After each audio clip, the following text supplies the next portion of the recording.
চুরি যাওয়ার ৮ দিন পর কমলা সাগরের মধুপুর থানাধীন কোয়াডেপা সীমান্ত এলাকার জঙ্গল থেকে উদ্ধার হলো একটি মোটরসাইকেল। স্থানীয় মানুষের তৎপরতায় বাইকটির সন্ধান মেলে। খবর পেয়ে ঘটনাস্থলে পৌঁছে মধুপুর থানার পুলিশ মোটরসাইকেলটি উদ্ধার করে থানায় নিয়ে যায়।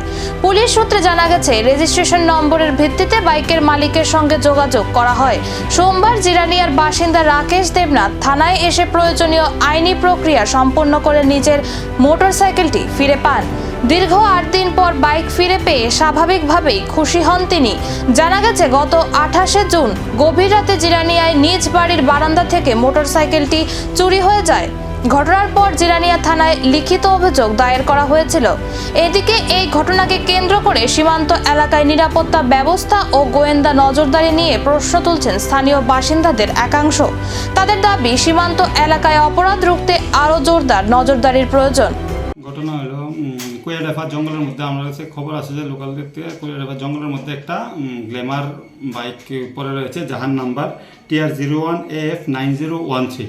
তো এই খবর মূলে আমাদের স্টাফ এখানে যায়, গিয়ে দেখে একটা আনক্লেমড অবস্থায় একটা বাইক লাল কালারের গ্ল্যামার এই কোয়াডেপা জঙ্গলে পড়া অবস্থায় আছে।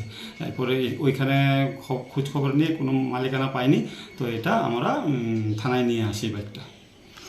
এখন কি করবেন স্যার? বাইকটা থানায় নিয়ে আসার পরে আমাদের এই চালানোর মাধ্যমে আমরা এটা রেজিস্ট্রেশন দেখে এটার মালিকের সঙ্গে যোগাযোগ হয়েছে। মালিক জিরানিয়া থেকে এসছে। ওটা এখন মালিকের বিভিন্ন আমাদের লিগেল যা যা ডকুমেন্ট বা যা যা করার লিগেলভাবে আমরা ওটা মালিককে হস্তান্তর করে দেবো। স্যার, ওই এলাকাতে প্রায় সময় চুরি হচ্ছে বাইক, আপনারা কি ভূমিকা নিচ্ছেন তার বিরুদ্ধে? ওইদিকে আমাদের কাছেও খবর আসছে যে ওইদিকে কিছু দুষ্ট লোক ওই বাইক এগুলো পাচার করছে। তো আমরা এই ব্যাপারে কয়েকবার রেডও করেছি কয়েকটা বাড়িতে, কিন্তু পাওয়া যায় না। যাও আমরা পাই তাও জঙ্গলে না হলেও কোনো কারো বাড়িতে বাইকগুলো পাওয়া যায় না, যে কারণে কাউকে অ্যারেস্ট করা যায়নি।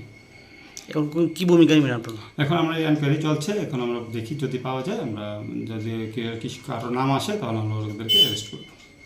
চুরি যাওয়া বাইক ফিরে মিলল, কিন্তু এই ঘটনার নৈপথ্যে থাকা চক্র কি ধরা পড়বে? এখন সেদিকেই নজর।